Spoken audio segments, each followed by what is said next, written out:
Yo, what is going on, guys? Miguel here. So, today we're going to be coming at you with a full debrief or rundown, that is, on the structure that you're going to want to use when you're doing your listing presentation. So, there's a reason why I want to touch on this topic, and it's because it's very easy, especially when you're newer or you're trying to learn different personality styles or trying to adapt it, that is, that you can very well go off topic, right? Maybe you feel a little bit awkward. Maybe you feel like, oh, you're too focused on other things. And having this debrief on a structure of your listing presentation will really help you stay in lane of where you should be going, so that way you can take control of your presentations and sign more listing agreements. So if you guys haven't seen me before, my name is Miguel. Of course, I'm located out of the London, Ontario market here in Canada. I'm currently one of the top producing agents by unit count in London, and I've been in the business for about 2 years now. So so if you guys have any people that need to go to London, shoot them my way. Always happy to service them, buying or selling, okay?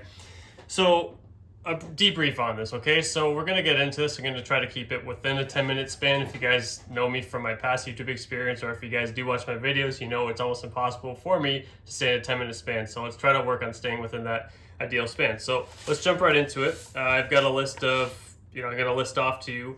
There's really is it nine or eight? Yeah, there's 8 different sectors where you're gonna go through so you can be more structured in your listing presentations, okay?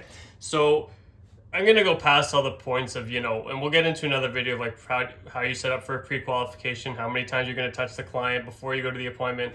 All that kind of stuff will be in a separate video. But for today, we're just going to stick to the actual structure of your listing appointment, so that way you know just exactly how to stay on track and you can get more of your listing agreements signed. Okay. Now this year, guys, most of my listing agreements that get signed, I have over a 90% not list to sale, oh my gosh, over a 90% signing ratio of actually going on my listings. Why? Well, it's because I've been practicing my listing presentation over and over. And again, I do recommend you voice your listing presentation each and every single day, so that way you're super comfortable going in and you don't have to think about other different things. Now, am I signing every single appointment I go on? No, but in the end, when I look at my numbers, I'm at a 92% for my signing my listing agreements at this time. So it's rare I don't sign someone. And again, I'm qualifying them to feel out if I actually do want to work with them. Okay, now let's go through it. Okay, so you've already been in the home, right? They've walked you through, and I guess this isn't part of it, but I guess this is kind of important to note. So when you meet the client, there's a lot of people that will say, oh, just go through the home. Tell them there's 2 different scripts. You can either say, oh, what I want you to do is walk me through your home in the eyes of a buyer, or what I'm going to do is I want you to just go to the side for a second. I'm going to take a few minutes to walk around your home. The reason I do this is because I want to take a look at your home in an honest opinion. While both are great, depending on your rapport level, like if you haven't really met this person, you're going to have a better chance to build rapport. Even if you spend a little bit more time with the client, you're going to be best to walk around with that individual around their home, so that way you can build some rapport with them. A lot of people say to leave them at the kitchen table and go around and look at it and then come back. Where for me, that time to go around the home, while I'm giving them an honest opinion, I'm giving them brutally honest feedback, it's a good chance for me to build rapport, especially if I haven't really had the chance to do so in the first place, right? So I always recommend going around with them. If you're someone who really wants to get it done in 30 minutes to an hour, by all means, go ahead, just have them sit aside and you do whatever works for you. But for me, I'm going to walk around with the client personally, okay? So after you've done that, you guys sit at the kitchen table. The first thing you're going to want to go over is the expectations. Okay, so you're going to set the boundaries and you're going to say, look, 1 of 3 things is going to happen. Thanks for having me over. Just want to lay out the agenda. 1 of 3 things is going to happen at our meeting today. Okay, number 1 is after everything is said and done and you feel absolutely comfortable and confident with my abilities to sell your home, I've got everything ready with me to move forward the process. Okay, that could be one outcome. The second outcome could be we've discussed everything from start to finish, and at that point, maybe you're not comfortable moving forward with me just yet. That's okay too. That's another thing that could occur, and that could be another outcome. The third and final outcome could be we've gone through everything from start to finish, including my pricing strategy, my plan of action, how I'm going to sell your home, everything from start to finish. At that point, if I feel that I cannot help you in achieving your goals within a reasonable time frame, that's where I myself decide to part ways with the opportunity to list your home. Any one of those 3 outcomes are completely fine. Just want to make sure that we're all 100% on the same page. Is that fair? To that point, they're always going to say, yeah, that's totally. And you can see almost like, there's like a weight that comes off their shoulder. Like, oh, this guy isn't, striving for a paycheck, right? You're trying to get them to understand that you have the ability to walk away as much as they do, right? So they're an idea of like, okay, this guy means business, right? He's not dying for a listing, right? You're telling him up front, like, hey, I don't need this listing. If I feel we can't work together, I'm just going to walk away. Now, rule number one of negotiations, you have to be willing to walk away, okay? So that's setting expectations, number one.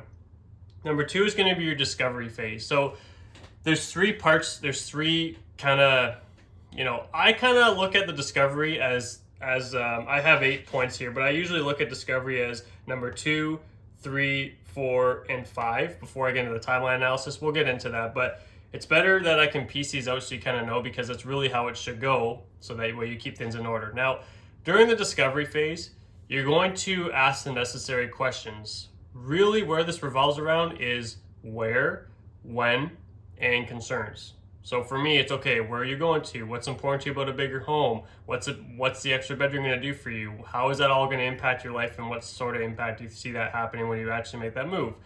Ideally, when would you like to be completed the process, move, sell into your new home?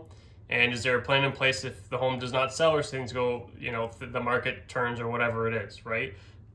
Ideally, knowing what their picture perfect one, they may have told you, right? But you just want to reassure, you want to be moved in at this time. Okay, why is that? Like, you're asking discovering questions to find out their motivation more or less, right? Now, the other thing is too, you're going to want to ask about their concerns on the market at the time. Obviously, the market's not perfect, so go ahead and ask them, like, what's your concerns about the market? Now, this is going to be an opportunity for you to ask more questions that are more meaningful towards the conversation and where it's going, right?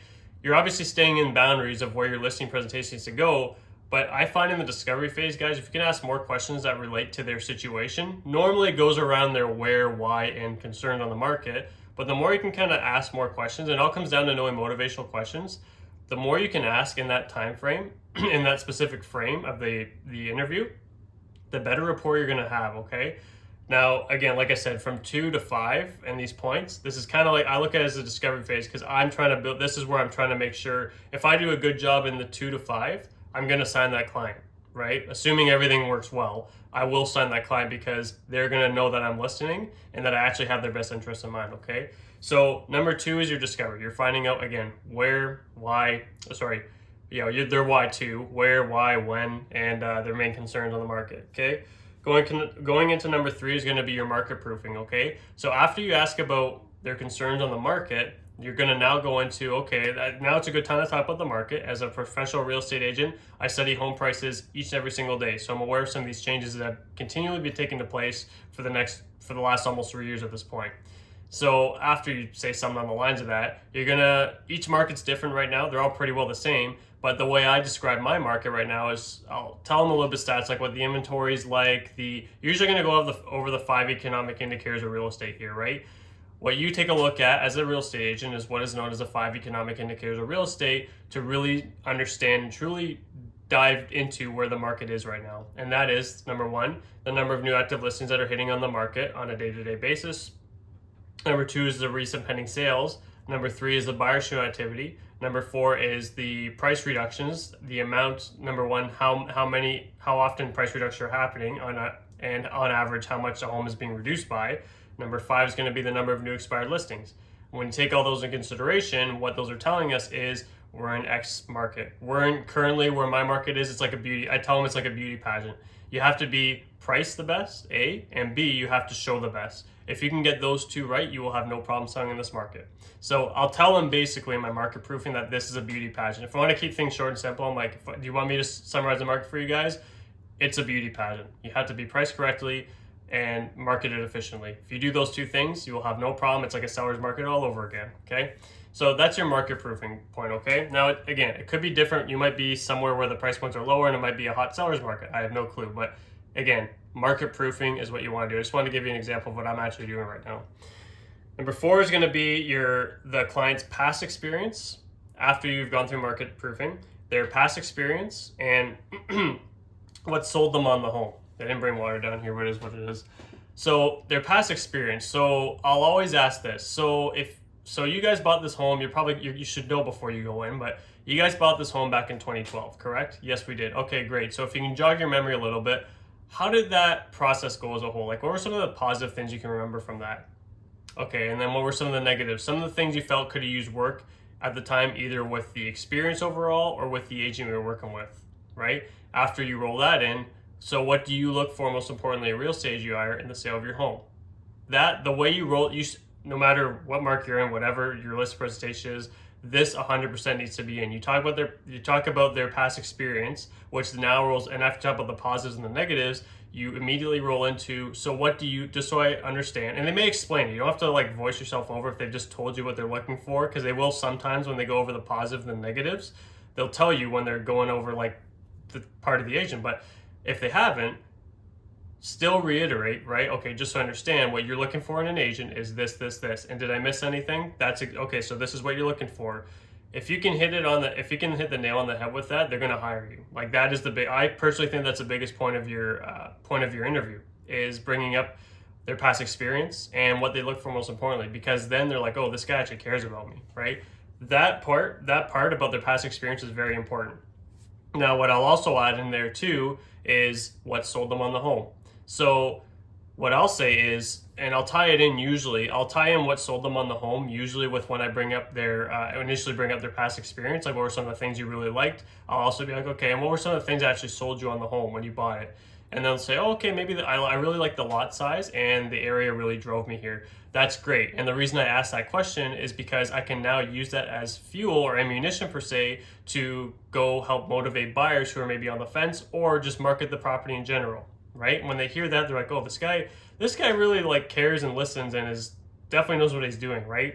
I personally think that the past experience and what sold them on the home, that section, which is section number 4, right? Yeah, section number 4, that is honestly like the most important thing I think in this portion. But again, I always say 2 to 5 are really your discovery phase, right? Number 5 is the home overview and the price the client had in mind. So you're gonna have a few questions, right? So after you go over all that, you're gonna go like, okay, so just so I can reiterate, you're looking to price the home at how much? They're probably 800,000. Yes, and you owe how much on the home? They may have already told you. If not, just ask, and they'll be comfortable enough usually to tell you how much they owe. The reason why you want to know how much is on the home is because when you know how much on the home, you know if they're in a hole, you kind of understand if there's a need or a want, if they have a pricing objection as well, right? So okay, we have 100,000 on the home. Awesome.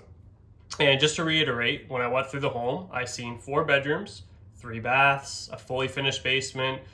Seemed to me about 1,500 to 2,000 range square foot. Am I correct to say that above ground? Okay, and about 1,000 square foot below. Awesome. And your lot appears to be this big, 2-car garage. The reason why you want to bring this stuff up, and then like updates and stuff, right? The reason why you want to bring this stuff up is because that way they know, okay, because they may say, oh, because if you go into the pricing and there's something wrong, they're like, oh, well, no, we have a 4-bedroom. You know what I mean? So you always want to reiterate their home before you step into a CMA. Just if you guys are writing anything down, you want to actually reiterate what's their home is specifically before you go into CMA, so you're not caught lacking. You know what I mean? So the price of the home, and then what they're expecting to get, and then run through their home.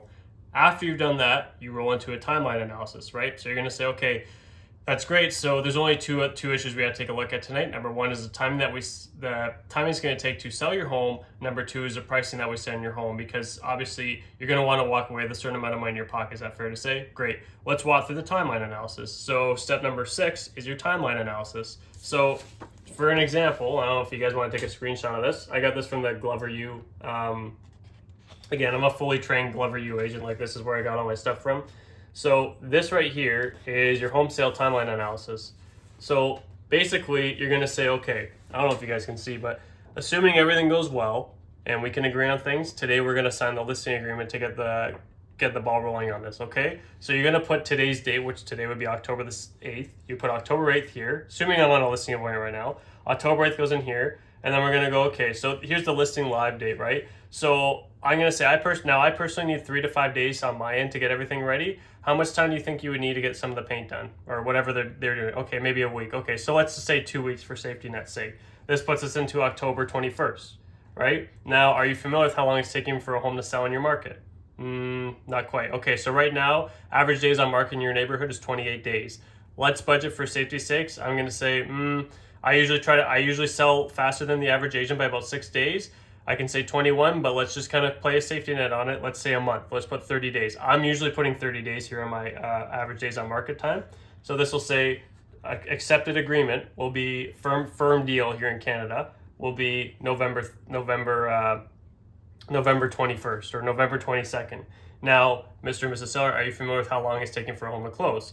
Yeah, like 30. They're always usually conscious of that, right? 30 to 60 days. Yeah. So on average, it might take 45 days. Now, some might be longer, right? But let's just say 45 days. That puts you into, looks like it's January 10th. Mr. and Mrs. Seller, how does this all fit with your ideal time frame? That's great, assuming it's good. Awesome.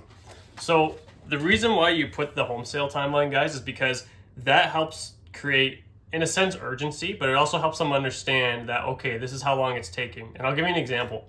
I actually use this. So I was just off the phone with someone I'm listing. We already signed. We're listing next week. He's selling and then he's upsizing.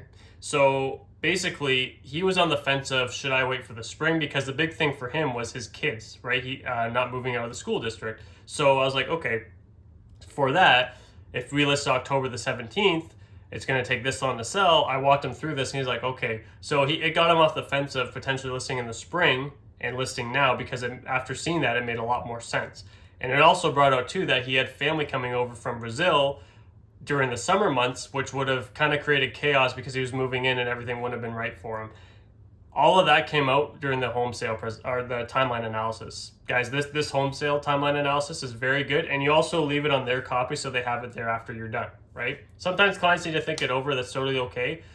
They can look over that and then they can help understand that, right? Now keep in mind, someone says they got to think it over. Obviously handle that, or if you can't get it signed that day, just make sure you have all the questions answered so they don't go somewhere else, you know what I mean? So anyways, that's the home sale timeline analysis. Really important. Make sure you have that. The seventh part of it is going to be your CMA debrief. CMA debrief and the car analogy. Okay, so the CMA debrief, after you walk them through that, so the other thing we have to take a look at is price. And in preparation for tonight, I've created a thorough market analysis, otherwise commonly referred to or known as the CMA, the comparable market analysis. So you got three parts to the research. You have your active properties, your conditional sales, and your recent pending sales. Now, the reason why I take a look at the active properties is because those are otherwise deemed as our current competition. This means that when a group of buyer comes and walks through our property, they're also walking through some of these other homes. It is important to understand this concept because ever since the market has shifted, not every single home sells. Okay, they were, and that is not necessarily the case anymore. So it's important that you and I can understand this concept. So therefore, we can become the obvious choice out of the beauty pageant. Does that make sense? Yes. And tying in the car analogy now. So here's the easiest way to look at it, Mr. and Mrs. Seller, is let's say off script. They have I have one. They have a Lexus IS 300. Okay, so they look and there's like you see what they have in their driveway. Again, always try to refer to what they have in their driveway for the car analogy. So okay, Mr. and Mrs. Seller, you have a Lexus IS 300, right? The F Sport, awesome, nice car by the way. So let's say you go to the Lexus dealership here in London. They have two cars for sale. One is the F Sport model for $50,000, and the other one is the base model for $50,000. As a buyer, which one are you going to be inclined to go towards? The F Sport model. Why is that? It's the same price for more features and benefits. Exactly it. Now, what happens, John, or whoever the seller is, you're gonna. If you watch my videos, my seller's always John. Mr. Seller, what happens if you go back and they now have the base model on sale for $40,000, and then the F Sport models still on sale for $50,000. At that point, which one are you more inclined to go towards? Unless you're really after the F Sport model, you're likely going to go to the base model. Why is that? Well, it's because now the price has been adjusted for the features and benefits that it's lacking compared to the F Sport. But if you are in the market for more features and benefits, you're going to be in a higher price point. Does that make sense? Yeah, it all revolves around the same thing as around homes. And they're like, oh, yeah. If you can explain it like that, they're going to be like, And it really helps when you tie in their car, okay?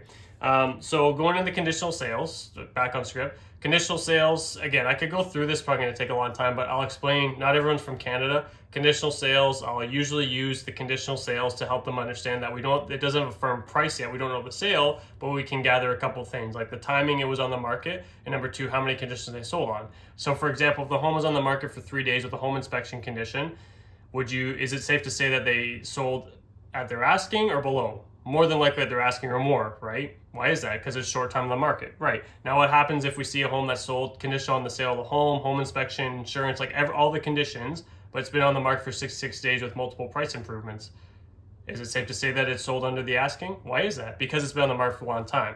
Does that all make sense? So that's the information we can gather from the the conditional sales. The third and final thing we take a look at, Mr. and Mrs. Seller, is the recent and pending sales. The reason why we took a look at the pending sales because this is fairly immediate activity of what the most immediate activity of what a buyer's willing to pay for a property that's most similar to yours. Does that make sense, right? That's basically all I have to say for the pending sales, right? Now you're going to go into the CMA. And you're going to say, okay, the last portion is going into the CMA before you go into price. The last portion is the price or the price adjustment script. So you're going through the CMA. You're going to say, okay, how many bedrooms, how many bathrooms? You want to ask questions when you go through it. How many bedrooms? Yeah. How many bathrooms? Yeah. Are you familiar with this neighborhood where this home is on the street? Or where this section is in the neighborhood? Yeah, I know that's Robbie's Way. I know that place. Yeah. And how much did they sell for? Circle it, right? Help them, keep them engaged by asking them questions when you do a CMA. That's a good tip. So anyways, guys, I'm kind of like going right into the listing presentation here as I explain it, but I think the more information, the better. Okay. Obviously, this isn't going to be a 10-minute video today. So anyways, so that's the CMA. That number 8 is the CMA in the car analogy. The third and final part, the 8th final part is going to be your price recommendation / price, price presentation, right? Now, what's going to happen is you're going to ask, okay, Mr. and Mrs. Seller, so now that we've taken a look at some of the sold properties and based off our current competition, what price do you feel we should use to instill value in the eyes of a buyer? That way they would rather place an offer on our property as opposed to the current competition. Okay, so I'm going to go 900. Okay, I'm going to go ahead and recommend a price of 900,000 myself. You're right on. So are you good to move forward with me at this point in time? Put me to work at 900? Great, let's sign a listing agreement. Okay, that's your price agreement. Okay, now here's the deal. If they object to your price, there's something that you can use that's called a price reduction. Oh my gosh, pricing presentation script. So basically, you're just trying to get them on the same page as you are. To be like, hey, we're on the same team. Don't worry. Now my job is to get you the best number. And again, I could go through that script, but again, that could be for another video. I basically just went unwillingly through the listing presentation, right? But it's basically if they can't agree with you on price, the only thing that you got left to uncover now is the objection part. You're getting all their questions, your objections are questions that needs to be answered. So you're getting all that stuff answered, but if not, if they have no objections, you did a really good job. They're ready to sign the agreement. After the pricing agreement, you got to sign listing agreement. So I hope that helps, guys. It's probably going to be good if you guys portion it throughout because I basically went through my whole listing presentation there. Again, the importance of having a structure to your listing, it's number one, having a structure, but number two is also you want to, even I myself, I voice this every day because I want to make sure I'm not thinking about something or I'm not missing anything because it's very easy now for me to be able to keep the conversation on track so that way it's going in my direction and not the client's, if that makes any sense. So I hope this helps, guys. Again, it's your 8 steps to the listing appointment. This, you could literally write out your whole listing appointment after watching this and put in your own words. Again, I hope this helps, and we'll see you guys in the next one next week. See you guys later.